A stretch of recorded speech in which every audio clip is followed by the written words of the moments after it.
Hey, welcome everybody to the Sutta Study group.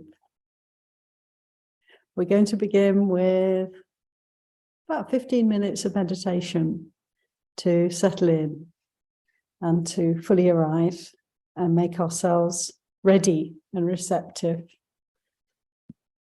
for taking in the words of the Buddha. So please be comfortable and we'll have a silent sit together till about 1:15. I'll ring the gong at the end of the meditation session.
So I hope you heard the bell. Someone's message that you didn't. So anyway, we'll conclude the meditation now. And we'll start to look at a sutta together. Welcome again, everyone, to this Sutta study group. And all thanks to Venerable Satima, we have this theme of this retreat. Welcome, Venerables, from Aranyavodi. We have a theme which is the Satipatthana Sutta. And so how wonderful we get the chance to really explore this sutta in great detail over the next 3 months. And in these sutta study groups, we're looking at the Samyutta Nikaya suttas in the chapter Satipatthana Samyutta. So these are all kind of variations on a theme around the Satipatthana teachings. In the guided meditations on Sunday mornings, we're looking at the different practices that the Buddha describes in the Satipatthana Sutta. And in the Sutta study group, we're looking at Samyutta, Satipatthana, Samyutta. And in the Tuesday evening talks, I will be speaking about passages from the Satipatthana Sutta. So for today, we have a wonderful sutta. I'm going to put it up on the screen. Satipatthana Samyutta is chapter 47 of the Samyutta Nikaya, and I'm not finding it. Yes, I am. Here it is. Here we go. Samyutta 47:9, and it's called sick in English. I want to try and find see if I can get the Pali up as well. I had it all prepared, and for some reason, it's all gone a bit peculiar. Can you help me at all, Tivir, with the... Okay, we're going to go all the way back to the Sutta Central. How we find suttas. You can actually just search the number. I want the Pali and the English. Yeah, so that'll be the settings about how it displays. And where do we find those? I think it's upper right. 2 little dots. Thank you so much. Excuse me, everyone. We're getting there. Let me try the language. You need to go to the sutta first. Okay. Go to the sutta Go to the first, sutta first, and then go to the top. Okay. So we're going to the Sutta, 5th book of the Samyutta Nikaya, 47th chapter.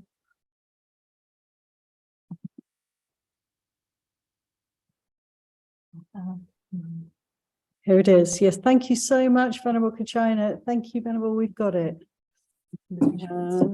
We just had to start from scratch, sort of thing. Here it is.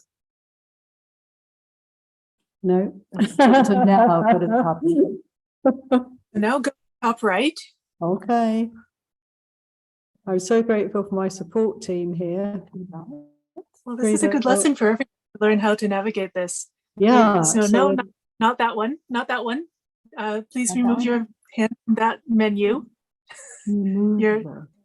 Take your hand out of that menu entirely. You're on the wrong menu. Okay.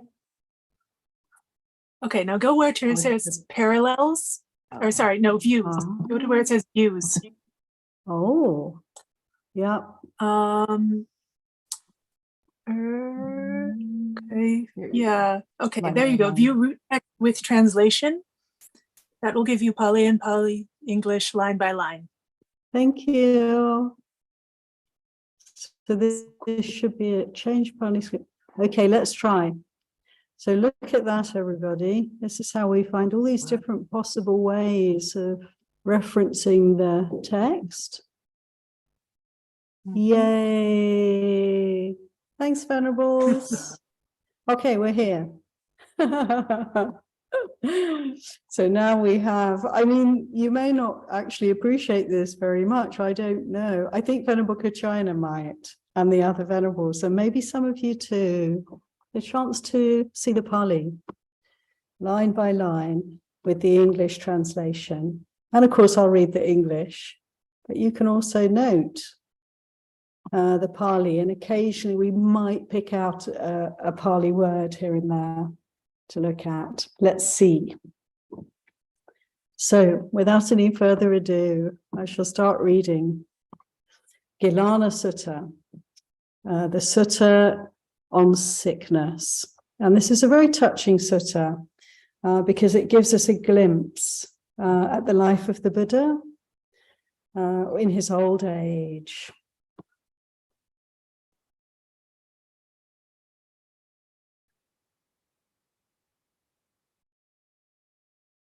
So I have heard. At one time, the Buddha was staying near Vesali, at the little village of Beluva. There, the Buddha addressed the mendicants.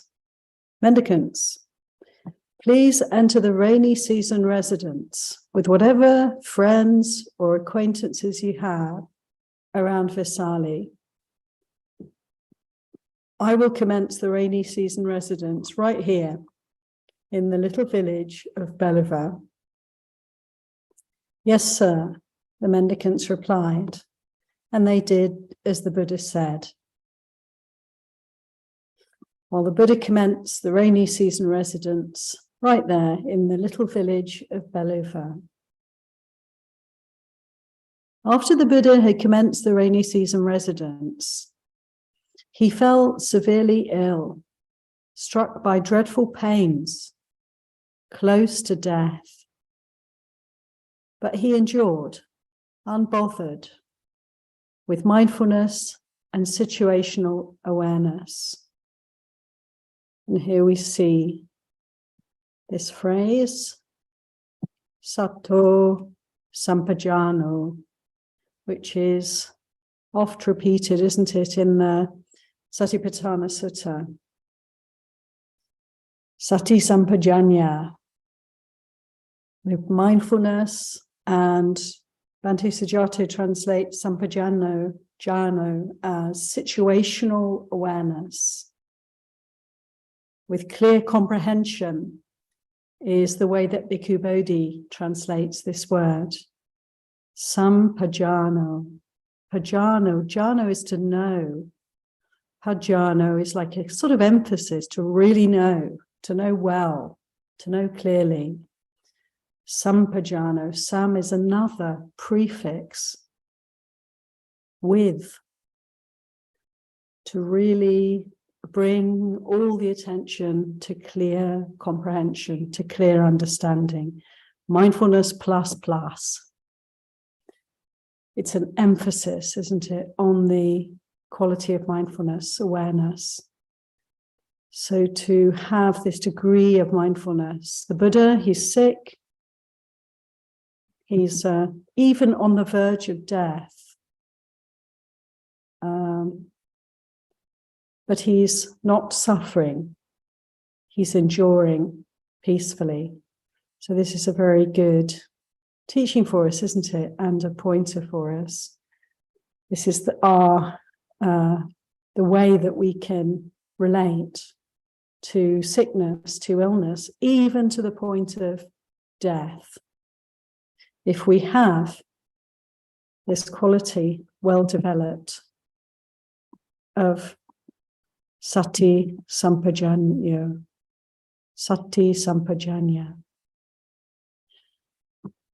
So the Buddha endured unbothered with mindfulness and situational awareness. Then it occurred to the Buddha, it would not be appropriate for me to become fully extinguished before informing my attendants and taking leave of the mendicant Sangha. To pass away. The Buddha uses this phrase, fully extinguished, which is the translation of Parinibbayayam, Parinibbati. When we pass away, if we have no residue of greed, hatred, or delusion, if there's no unfinished business, then this is the event. Parinibbana. There's a disappearance, there's an extinguishment, it's over. And that is very fine. There's nothing left to hold on to. So it's actually a very interesting way that the Buddha describes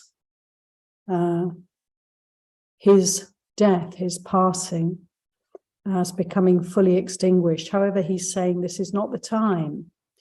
I can't do this yet. I can't let go yet because I have to inform my attendants and take leave of the mendicant Sangha. So he continues, why don't I forcefully suppress this illness, stabilize the life force and live on? And this is what he did. Then the Buddha's illness died down. So this is very interesting that the Buddha could actually suppress the illness, stabilize the life force, and live on. This word for stabilizing the life force, I just want to point out because we see this in other places. The life force, jivata sankhara. The sankhara is like condition, like a formation, isn't it? And jivata, the life formation. So this life formation, what does the Buddha do? Aditaya. He stabilizes it. This word aditana may be familiar to some of us. Determination. We recognize it as one of the parami. When we determine, I'm going to sit and meditate now for an hour or half an hour. We make an aditana, we make a determination, and this is developing this parami, this good quality. And in this case, the Buddha is talking about his determination to maintain and continue jivata sankhara, the life force. So I've said enough. I think I'll stop here for now. Quite a lot of interesting biography of the Buddha, actually, isn't it, here?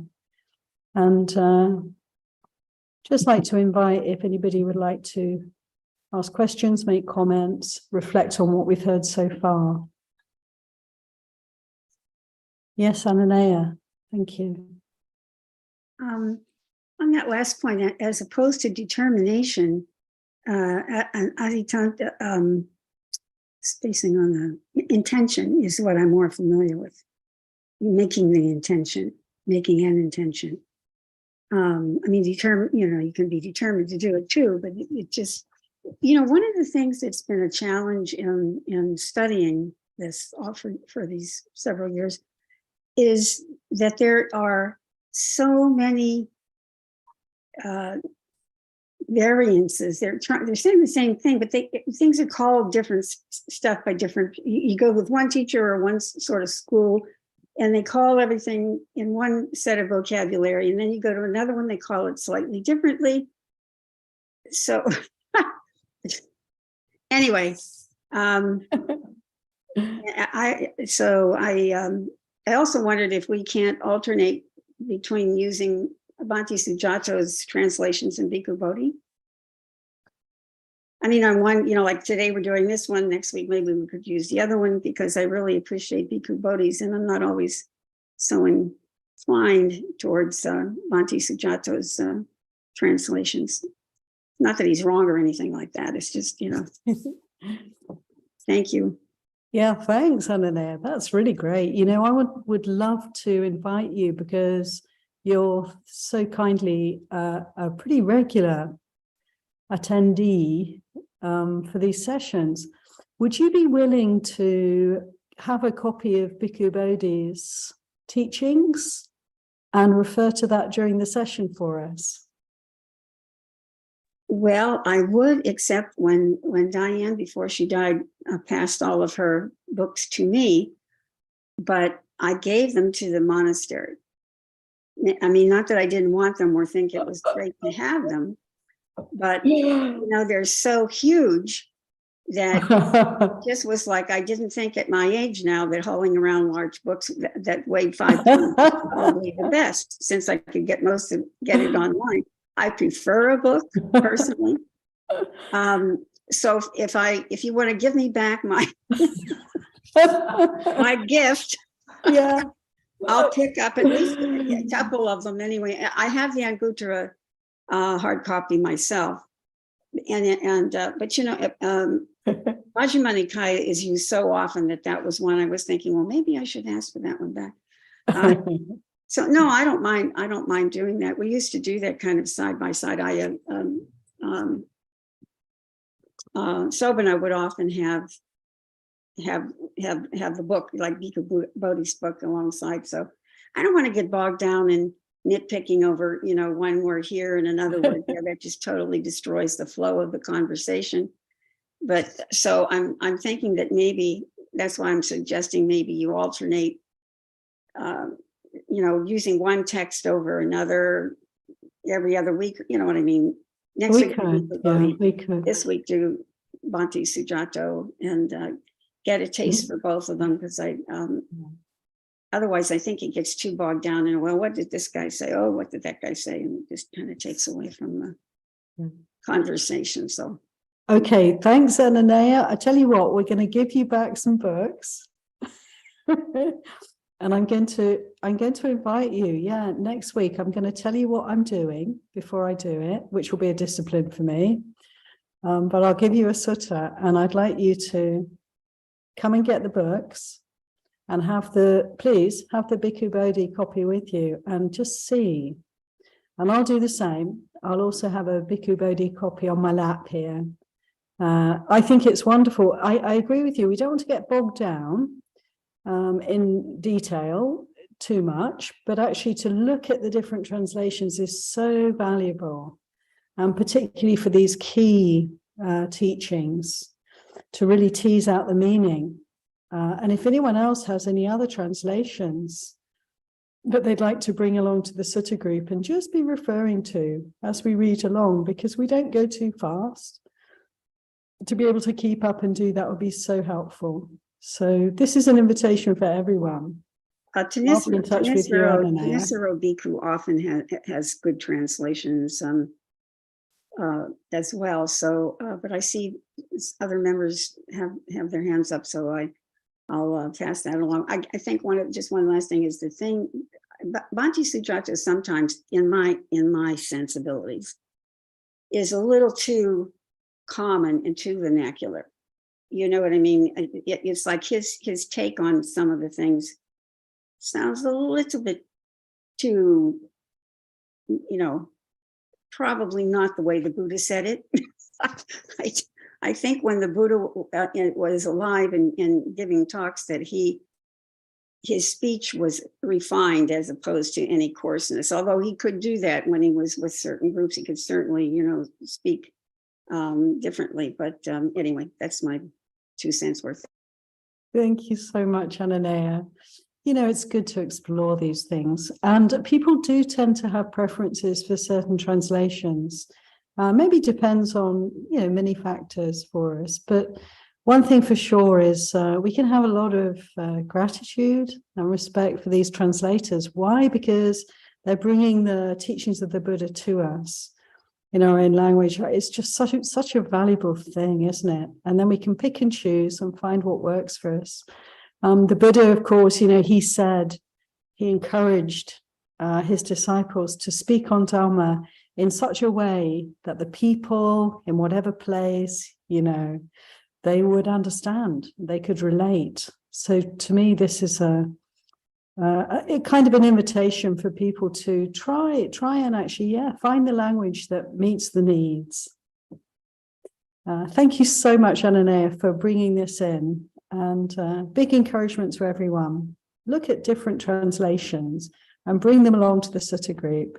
What I'll try and do is at the meditation on Sunday, I'll actually announce the sutta for the afternoon to give people time to have a look at any texts that they might have, or have a look online. It's the easiest thing.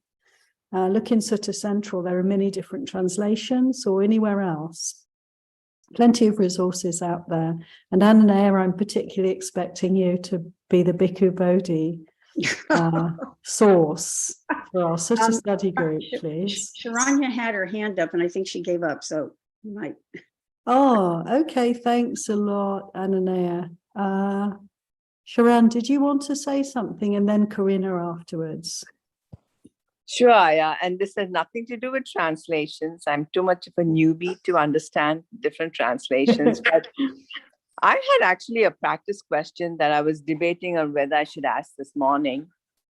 So I hear this a lot, right? Sati and Sampajana. So Diane used to say that Sampajana was clear comprehension, right? Mm-hmm. So I'm kind of trying to see how I can kind of try to see more clearly with my own perceptions. So for example, like since I've started hearing the Dhamma, I've started to make slight changes in my speech. So I'm not as quick to pass gossip around. I've noticed I kind of tend to just keep it to myself. But what I've noticed is that in my meditation, I get so caught up in the drama of public figures. So almost as if I'm using that to entertain my mind, since I'm not using stuff in my own life, right? So I guess for me, the question of I wanted to ask is, with the stories that come up in my mind, what would clear comprehension be? Or what would be a way forward in my practice when I'm kind of getting caught up in the stories that are running in my mind? Not necessarily, it could be my own story, the same old story, but also the story that entertains me in the world outside. Yeah.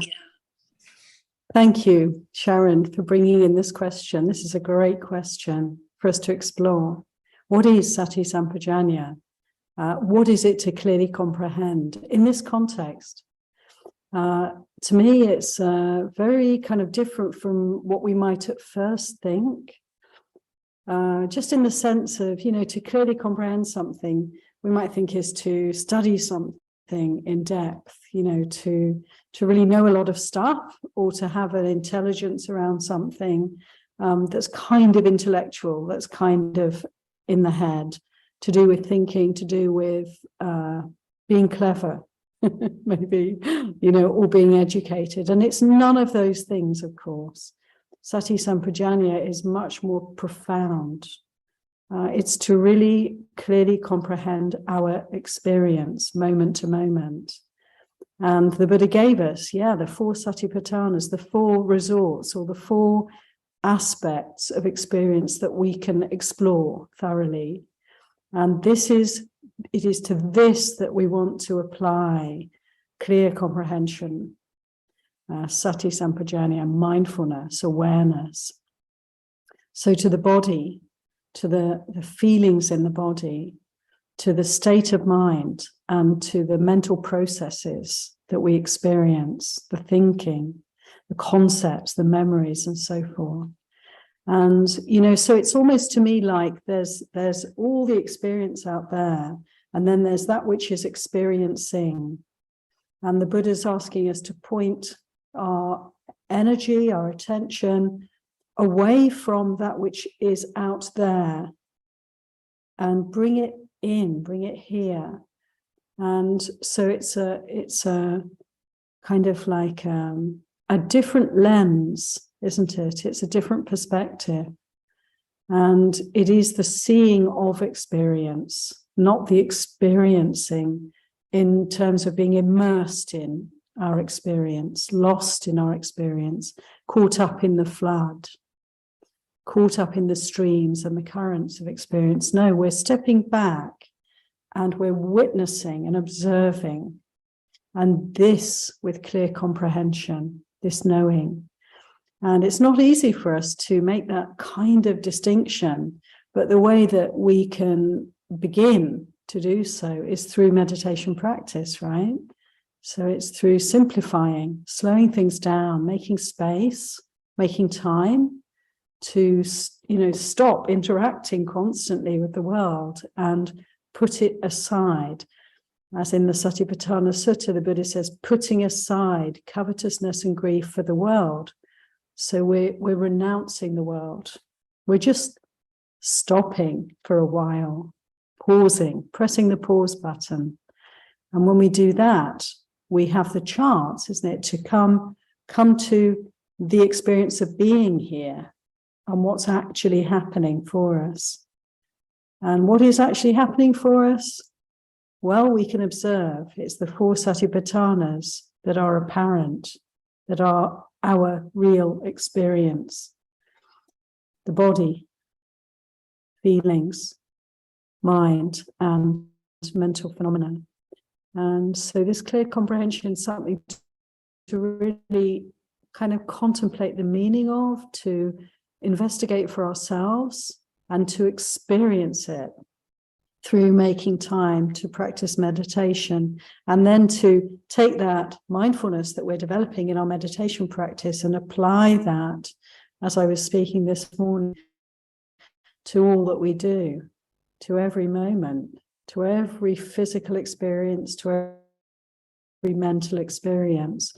Be the observer, be the knower with clear comprehension. So I don't know if that quite meets your question there, Sharon, but I hope it's a beginning, a helpful pointer. Would you like to say anything, to come back with anything, Sharon?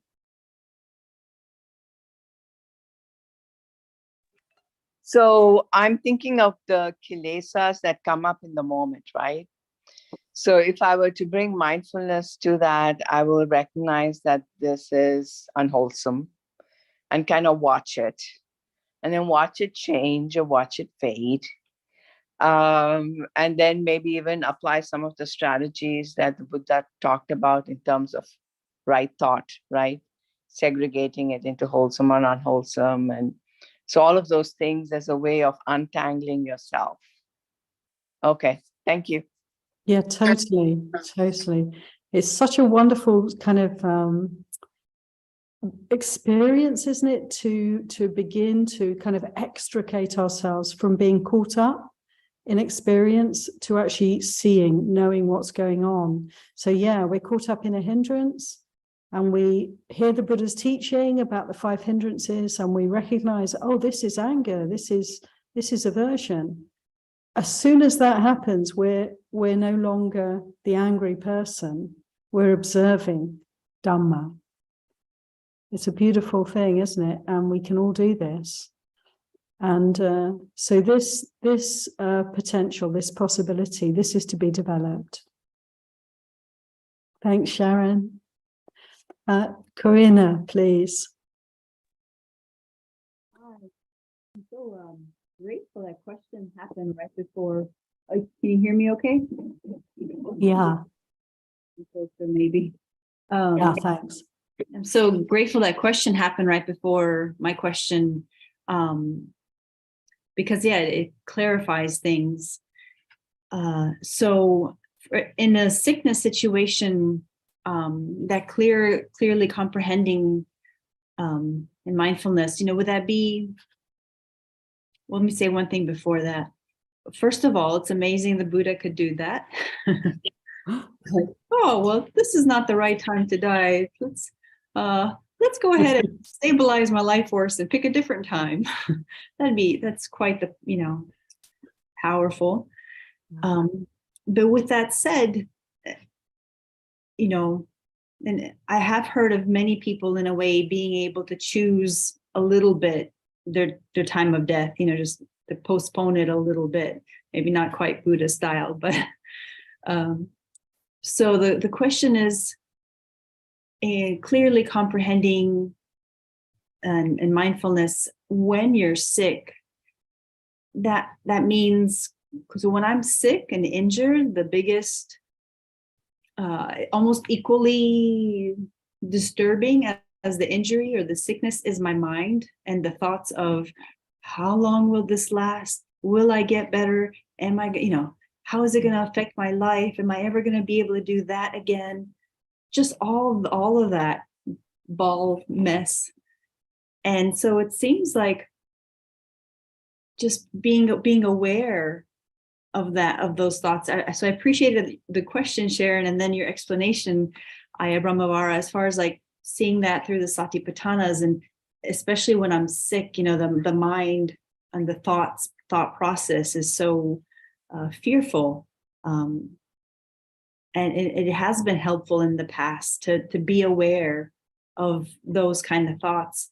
I was in a terrible bicycle accident, and then I had to go to occupational therapy regularly. And every time I showed up, they had this questionnaire and the first question was, are you depressed? I'm like, okay, maybe they asked one time, I said no, but like every time I came, they asked the same, are you depressed? Are you depressed? I'm like, no, I'm okay. I'm okay. But it just seems like if your life is turned upside down with illness, that can depression can happen very easily anytime. So you sort of have to keep checking in. So maybe I have another question, but it can wait. They're small little questions. Just any comments on that, if I'm understanding it correctly. Thank you. Thanks so much, Corinna. Yeah, it's really something to take this in, isn't it? It's a kind of a story, this sutta, really. It's telling us about a particular episode, isn't it, in the Buddha's life? And it's rather matter of fact almost that we're learning that the Buddha made this decision to prolong the life. And I just think that's really interesting and not necessarily that easy to understand. But maybe we have a certain amount of experience of that kind. Like when you get sick and you have to do something, and something in the mind can just sort of say, right, I've still got to do this thing and I'm going to do it.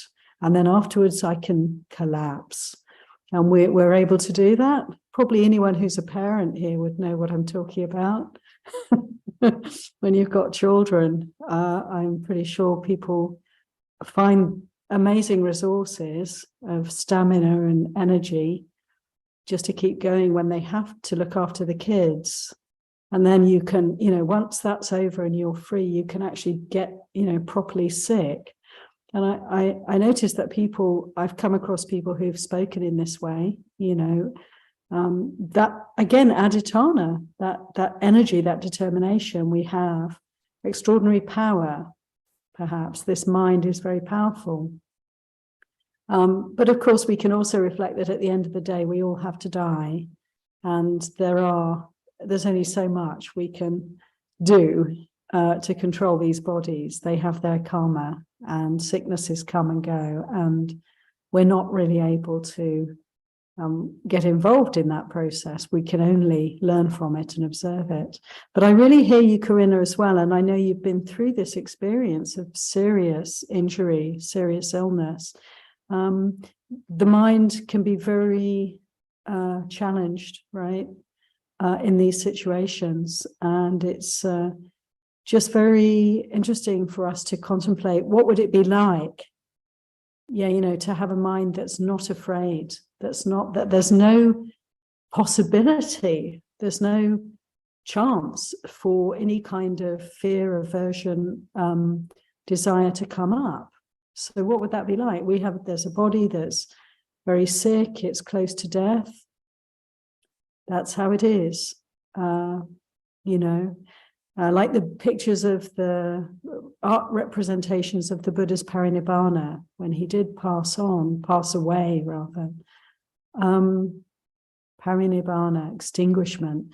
And in those pictures, people grieving and mourning and throwing themselves around in powerful emotion. And then others, the arahants, just standing there, looking the same as they always look, presumably, just there, just present, because death is there. It's just part of samsara. It's inevitable, it's normal, it's natural, and so forth. So I guess maybe as we purify our hearts and minds and become more aligned with the Dharma, we may simply be able to follow the process very mindfully with clear comprehension without a lot of strife and turmoil and tumult in the heart. And I'm pretty sure we can all consider, like I was saying this morning, that maybe in the past I would have been very, very afraid, but now maybe not quite so afraid, maybe not quite so troubled by sickness or impending death. And I do believe that we can expect these kind of changes over time with our practice, that we'll notice a more easeful relationship with all the vicissitudes of life, you know, right up to the end. And ideally, we want to be embracing these challenging things, these sort of events, with interest, with curiosity. Like, how can I continue to practice mindfulness? How can I develop my mindfulness in this situation and that situation? Let that be our priority.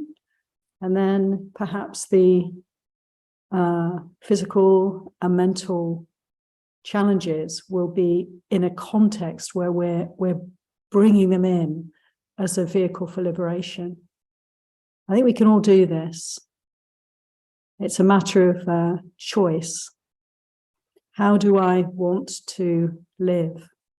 How do I want to cultivate this mind? What do I want to pay attention to, and with what kind of an attitude? You know, I hope that makes sense, Corinna.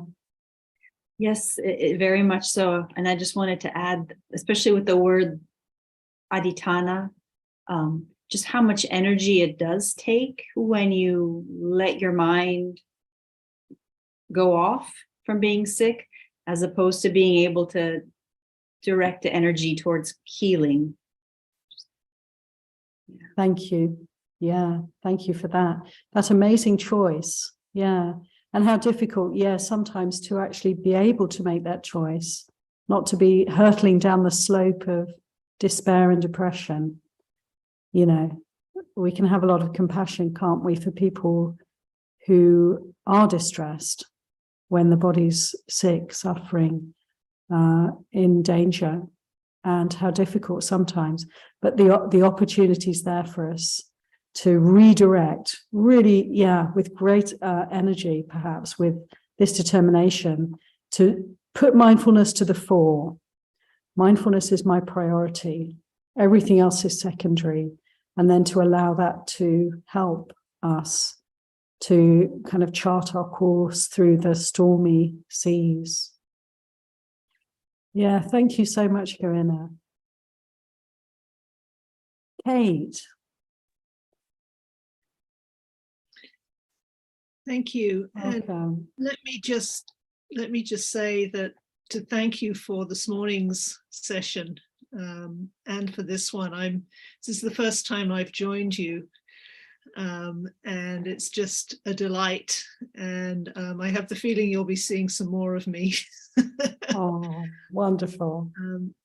My question is back on Sampajana, and the use of this phrase sati sampajana that is used so often, that the Buddha seems to use so often. And my understanding is that the sati part is a little bit different from the sampajana part, and I just want to check my understanding that sati refers to mindfulness with a tone of remembering, of if you like, applying what we remember to this present experience. So applying lessons from the past into this experience, whereas Sampajana is slightly more about present moment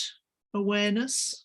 I might say present moment, seeing clearly what is going on in the present moment. And I'm wondering if, first of all, if I'm interpreting that correctly, and secondly, is there ever sati without sampajana, and is there ever sampajana without sati? Because I'm not sure they could be.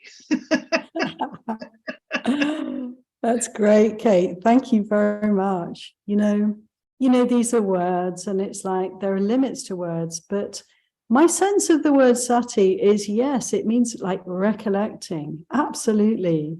There's that quality of remembering or bringing in a way, all that we know. And so it's quite it has dimensions to it. But at the same time, my sense is that it's something very simple, because when we pay attention, simply pay attention to this mind, to this body, then often it's like it reveals itself. It kind of gives us a perspective that can extend deeply into the mind, so that we might have many kind of, say we're sitting and meditating, practicing mindfulness, we may have many memories coming up. It can be surprising sometimes. Things that I haven't thought about for 50 years will bubble up onto the surface. My sense of the aspect of mindfulness that is the remembering or recollecting aspect is this deepening of awareness that just makes more our experience more accessible to us. Sati, I think of as the awareness, the presence, the being here, quality. And I agree with you that sampajanya, which we can say is something like with clarity, with clear understanding, applying all our intelligence, not just mental intelligence, but all our knowing to this experience of mindfulness. That it does get, I mean, mindfulness develops sampajanya, and sampajanya is an aspect of mindfulness, I would say. And, you know, my sense is these words are very significant. They come again and again in the Satipatthana Sutta and elsewhere. And it's like, why don't we just then, if this is such an important term that the Buddha used to describe this quality, this path factor, you know, samasati, right mindfulness, then it's probably really good to spend time contemplating, what does it mean? What does it mean, and how does it manifest for me? How can I develop this quality?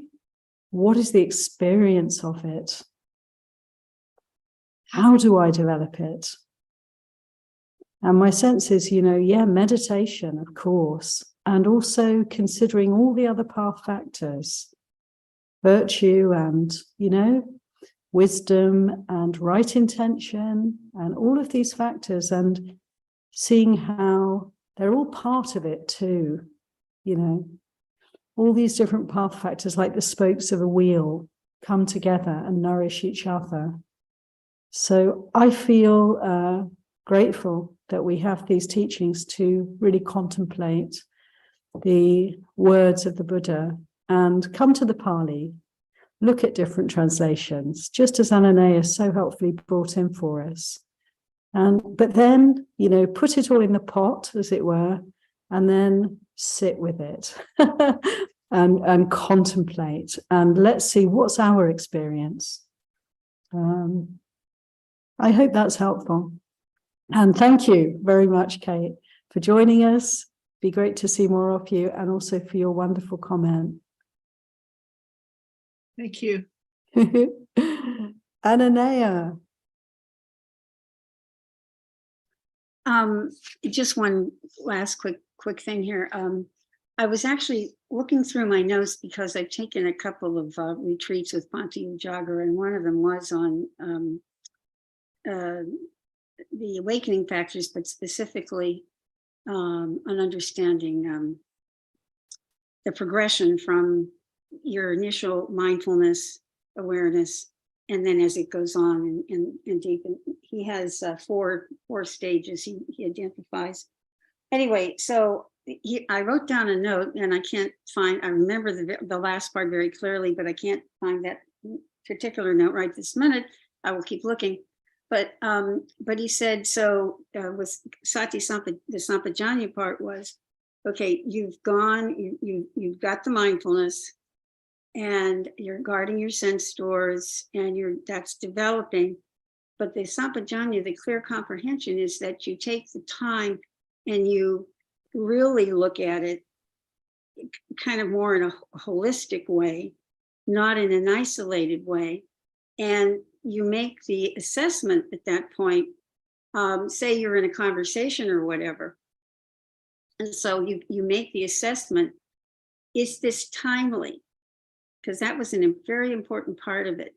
Is it timely? So you're aware of the situation, you're aware of what is happening, the dialogue or whatever, that you're also then having this kind of more holistic look at it and saying, is this the time to say anything? So it's a communication, assessment at that point.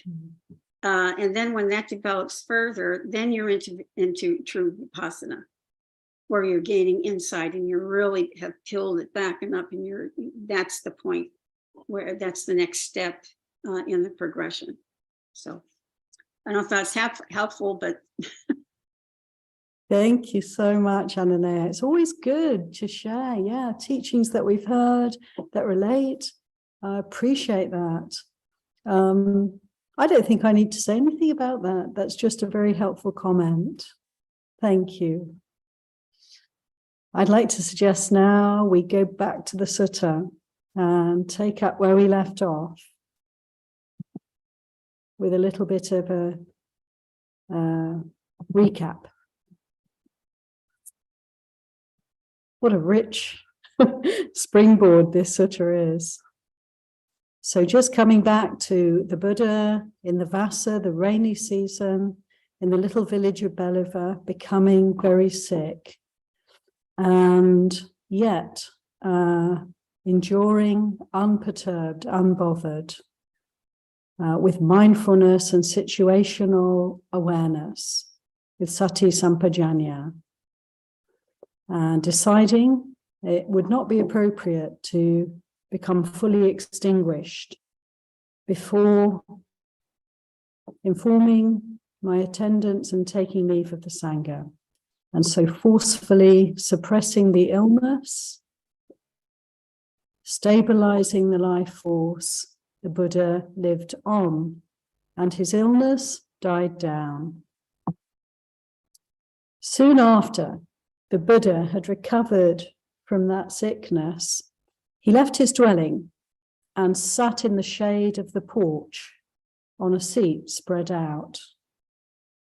Then Venerable Ananda went up to the Buddha, bowed, sat down to one side, and said to him, so we all know that Ananda is the cousin of the Buddha, who was his faithful attendant or upatak for many, many years. He said to the Buddha, sir, it's fantastic that the Buddha is comfortable and that he's all right, he's well. Because when the Buddha was sick, my body felt like it was drugged. I was disorientated and the teachings didn't spring to mind. Still, at least I was consoled by the thought that the Buddha won't become fully extinguished without making some statement regarding the Sangha of mendicants. So that's interesting, isn't it? We're hearing that Ananda was very perturbed by the Buddha's illness. Ananda was not a fully liberated person. He was still subject to desire and aversion and confusion. And so he was quite upset and his mind was confused and he felt as if he was drugged and he couldn't bring up the teachings to console himself, to guide him through this difficulty. And it just brings back Corinna's comments and reflections for us that, we can know from others or even for ourselves, if we've been very sick, just how challenging it can be for the mind. And in this case, Also those who are close to us, who are dear to us, when they become grievously ill, when they're in danger, how it affects our minds. So Ananda was struggling, but he had the idea, he had the conviction really that the Buddha can't go. He won't go at this point. There would have to be some kind of announcement or some other processes that need to happen first. I think we again and again in the suttas, we get the impression that Ananda was so close to the Buddha.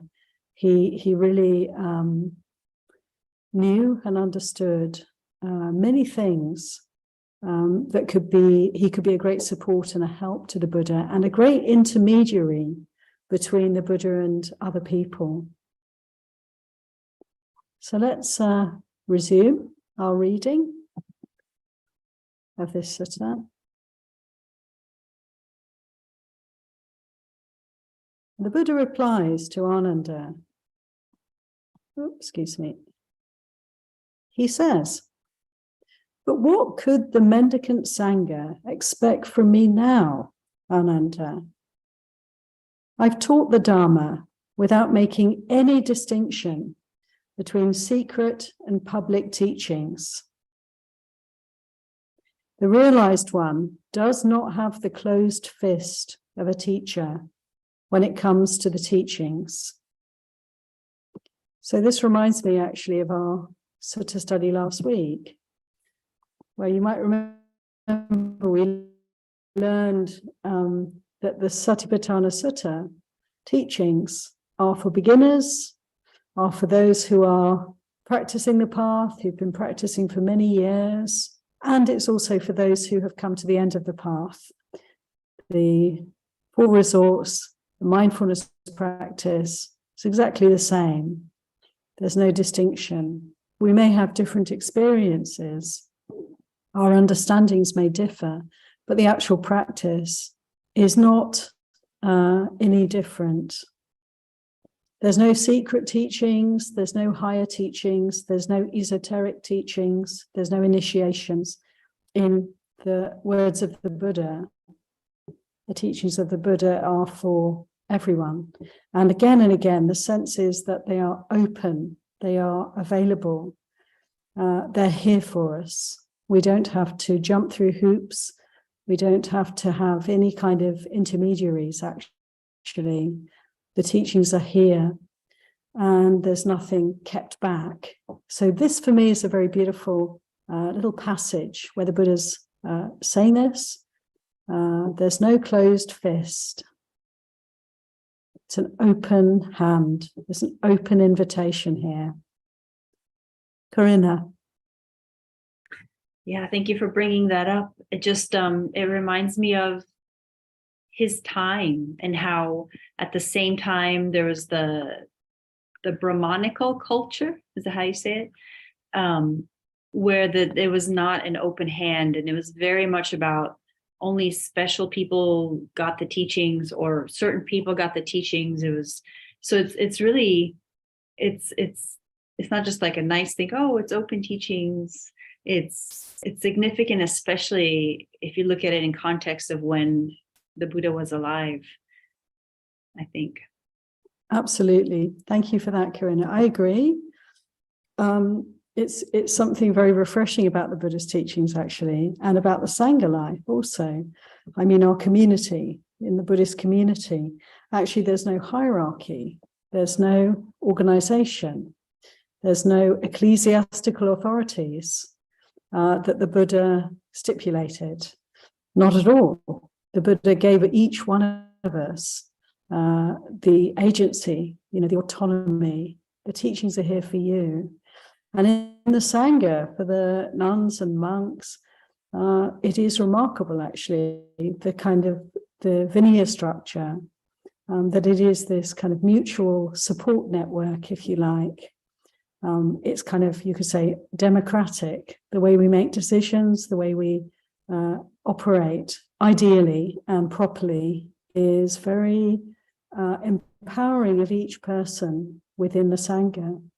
And the Buddha again and again emphasized, didn't he, that we are we need to be, we can be independent in the Dharma teachings. They're here for each one of us, and it's up to each one of us to put them into practice. So this is actually very empowering. And yeah, I just love that. Here we're hearing from the Buddha, something different, Karina, yes, perhaps from the many spiritual teachings in his day, that there's nothing hidden here. Yeah, there's nothing obscure. It's all open and available for each one of us. So lovely. Let's return to the sutta. And the Buddha says, if there's anyone who thinks, I'll take charge of the Sangha of mendicants, or the Sangha of mendicants is meant for me, let them make a statement regarding the Sangha. The realized one doesn't think like this. So why should he make some statement regarding the Sangha? So again, this is just worth pausing, because, my goodness, the Buddha is renouncing any kind of authority. It's really something to take in. Here he is, the teacher, the leader. Our human nature, or our enlightened nature, we often like to create figures of authority, don't we? And to give our power away, to rely on them. Look at all the religions, with all respect. Many religions are asking us to give our agency away to the priest, to God, to the higher power, to have faith in certain things, but not to think too much or to investigate too much, just to accept our place in the scheme of things.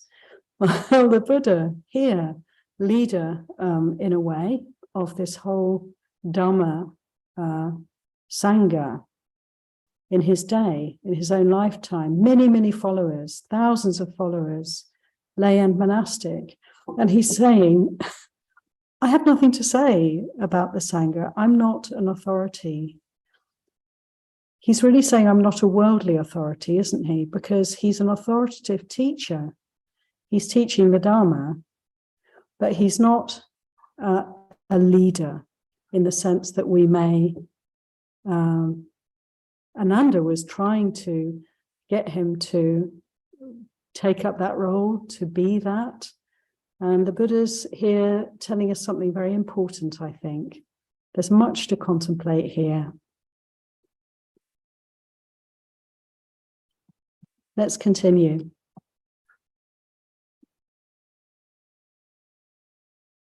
The Buddha says, now I am old, elderly, and senior. I'm advanced in years and have reached the final stage of life. I'm currently 80 years old.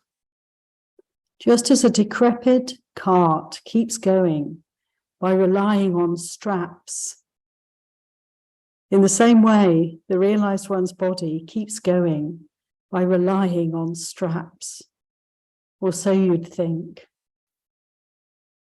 This very touching image, which I'm sure is familiar to many of us, where the Buddha compares himself to an old cart held together by bits of leather, thongs, and bits of rope. Very touching. In other places, he talks about this very shaky vehicle now. Very difficult to maneuver around, a burden that he's carrying. Can we relate to that? Those of us who are a little bit older perhaps can relate very well to that. People taking lots of medicines to keep them going, perhaps with various supports, physical supports, isn't it? As we get older, we have medicines, we have walking sticks and frames and all sorts of appliances perhaps in our homes to enable us to get about. And it's all very poignant, isn't it? And then the teeth fall out one by one, and the eyesight goes, and the hearing aids have to be put in, and so forth. Like a cart held together with straps. Not easy to bear. So this was also the Buddha's experience. He also had an aging body. In his day, I guess he was probably very elderly indeed at 80. So everything was a struggle. Let's go back to the sutta.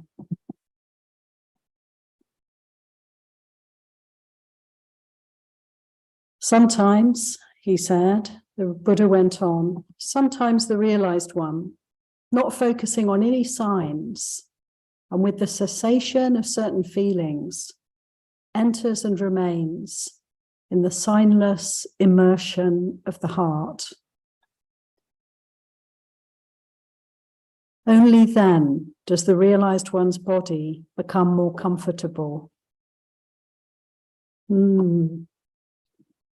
So the Buddha practicing meditation. How many of us experience when we meditate an easing of physical difficulties? It may not be that pain goes away, but there can be a different relationship with that pain. Any comments, reflections on this?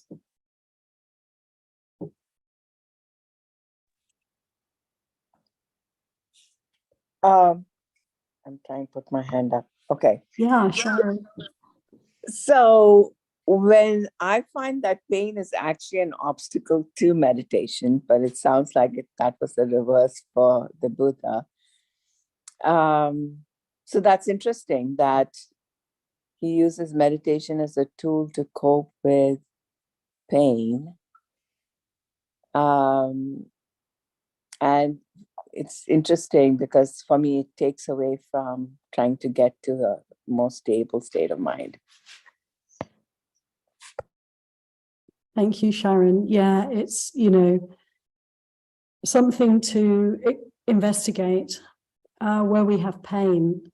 Our inclination would be maybe quite naturally, first of all, to go somewhere else, as it were, to distract ourselves or to focus our attention on something else, or to take a painkiller, something to just get rid of it for us. And yet, and I agree with you, it can be that we try meditation and feel, really, this is very difficult because I don't have any other object to pay attention to right now. There's just this pain. It's very predominant for me. But this is a place to continue investigating, because if we can learn to sit with pain, to allow, to open our attention, our mindfulness to painful feeling, we can begin then to find ways of shifting our attitude towards it. So what we're really observing is unpleasant feeling and aversion. And when we truly allow ourselves to be present for these experiences, then of course they have a chance to change and different things can reveal themselves. But it's quite a journey. I think here the Buddha's talking about samadhi practice, so the ability to really focus and enter into great stillness of heart, of mind. And this is something we all want to develop in our practice, to develop the ability to really pay attention in a very sustained way and to become one-pointed in our mindfulness. And there is, there are dimensions of peace and well-being that are available to us as we develop in this way. So it's like mindfulness practice and also samadhi, concentration or stillness or focus, is something to develop in our meditation. It's a way of developing the mind that enables us to kind of really cut through a lot of more gross or more intense feelings, and to kind of divide and dissect them and investigate more and more deeply, and to see that within pain there's so much more to be understood. So it's almost like diving into the difficult places is something to be done, rather than trying to get away from them. But this is a big topic. Good just to touch on it briefly. Thank you very much. And Anania's got a hand up. Well, as I am an older person, fortunately, I'm not afflicted with severe pain. I do have things that go on periodically, and when that happens, the only thing that, thankfully for practice, is to just be able to, if it's starting to, really be bothersome, to just really pay attention to the discomfort, start, really focus on breathing, staying focused on a breathing through it. And then sometimes I do metta as part of that also, just to not keep, not focus on the pain itself so much. Well, sometimes you focus on it and it does begin to dissipate. It kind of depends sometimes what the overall state is, of course, but that it will dissipate. Other times it's a matter of being able to breathe through it and endure it until it passes. So yeah, I mean, now if you're sitting, if you were trying to do, I'm not developed enough to sit there and switch into jhana. There probably are people who can do that, and if they can remove themselves and move outside of it and keep a stable mind. But even aside from that, I find it does help to get through it, and then to sit in quote unquote formal meditation, or sit on the cushion, do the whatever and whatnot. But in the middle of it, those are the things that work for me. Sadhu. Thank you so much, Anane. That's really helpful advice. And I also find many times people say the breath awareness is so soothing and so helpful. So we can focus on painful areas, or we can actually, and this is a really important point, so thank you, because we can actually redirect our attention. So we're not focusing just on the pain and the strong feelings in certain parts of the body, but we can actually go to some other part of the body, of course, and to pay attention to the breath. There's no pain in the breath, and we can really, we're still present, we're still aware of the body, we're just enabling ourselves to stay present without being overwhelmed. So that's a really helpful point. Did you want to say something else? Ajahn Suchito very much recommends for severe pain is focus on another part of the body. Put your attention on another part of the body, the part that works, and move away from focusing on the part that isn't working presently. Brilliant. Yeah, absolutely. And I know people will sometimes say, oh, go to the hands, go to the palms of the hands, or to the feet, or to the top of the head. And that's quite interesting. All these extremities, it's almost like an invitation, for the energy to come out. But actually that really works very well, because the feeling in those parts of the body is often quite pain-free. Not always, of course, but to pick an area that's not painful and to just get really tuned into the subtle sensations that are there.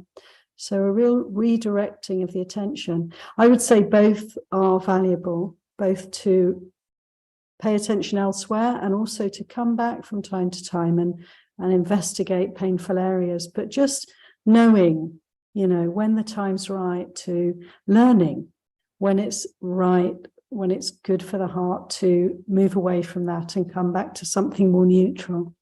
Yeah, thank you, Anane. That's a really important point there that you've raised.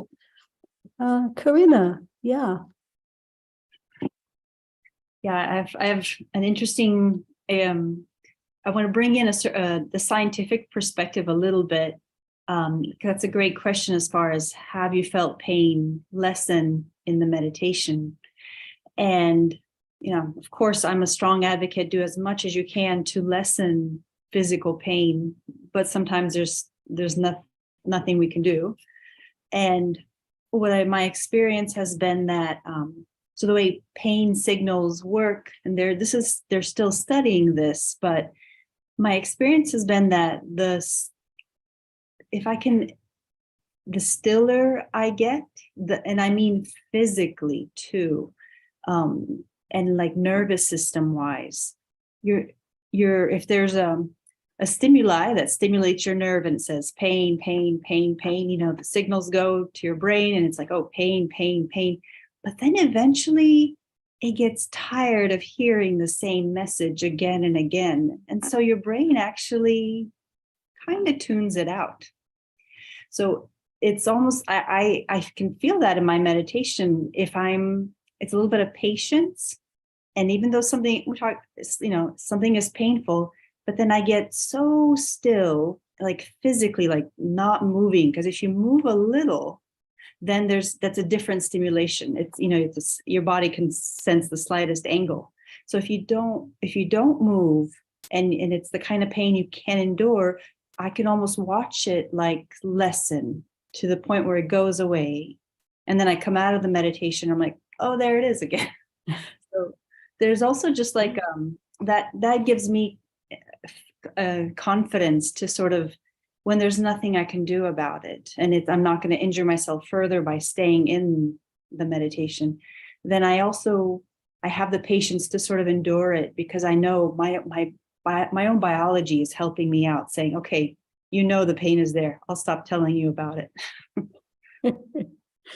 There is mercy, isn't there? That is really good to hear. And we can all investigate that and see how we can recognize that aspect of our physical experience. Brilliant. Thank you, Corinna. Okay, let's go back to the sutta because time's nearly up. And I'd like to come to the wonderful conclusion together. So the Buddha says, Ananda, live as your own island, your own refuge, with no other refuge. Let the teaching be your island and your refuge, with no other refuge, the Dhamma. Let the Dhamma be your island and your refuge, with no other refuge. We don't need any other refuge. How do we do this? We meditate, observing an aspect of the body, keen, aware, and mindful, rid of aversion and desire for the world. We meditate, observing an aspect of feelings, keen, aware, and mindful, rid of desire and aversion for the world. We meditate, observing an aspect of mind, keen, aware, and mindful, rid of desire and aversion for the world.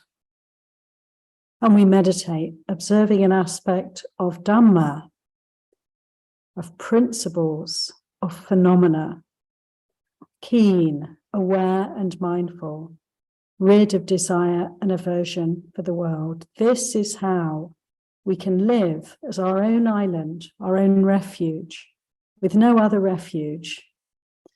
That is how the teaching is our island and our refuge, with no other refuge. The Buddha says, whether now or after I've passed, any who shall live as their own island, their own refuge, with no other refuge, with the Dhamma as their island and their refuge, those mendicants of mine who want to train shall be among the best of the best. Sadhu, sadhu, sadhu. What an encouragement for us. What a simple and yet profound teaching. This is the way. the way to go. Ekayano Mago. This is the one way. This is the direct path of practice. So how beautiful. And I feel in this sutta we learn some amazing things. This episode in the Buddha's life, so touching, so poignant.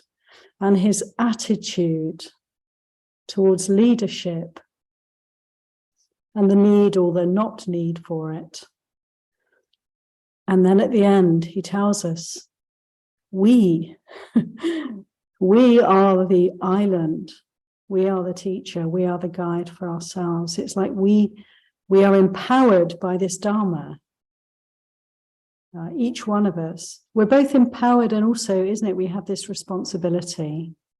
It's almost a bit scary sometimes to recognize that it's up to us, each one of us, to put these teachings into practice. So I hope you enjoyed this sutta. It's kind of a historical sutta, but full of great Dharma that is so worthy of our attention. And I'd like to invite everyone. Thank you, Kate, for this, because we can all contemplate, consider Sati Sampajanya. What does it mean? How do we experience it right now? Thanks, everyone. We'll finish with a closing homage. The three refuges, Buddha, Dhamma, and Sangha.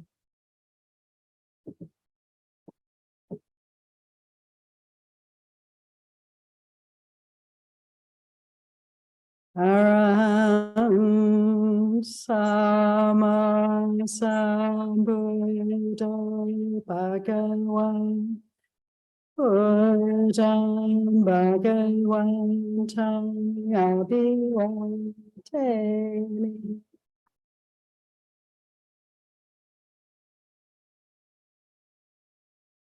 Swagato Bhagavata Dhammo Dhammang Namasami.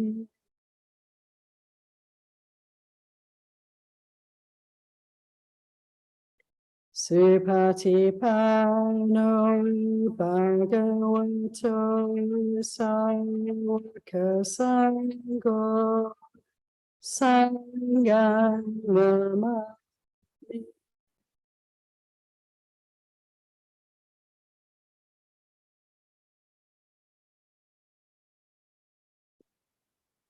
Thank you so much. Thank you, Aya. Thank you, Aya. That was wonderful. Thanks, everyone. Thank you. Thank you, everyone. Thank you, Aya. Sadhu, sadhu, sadhu, anumodami.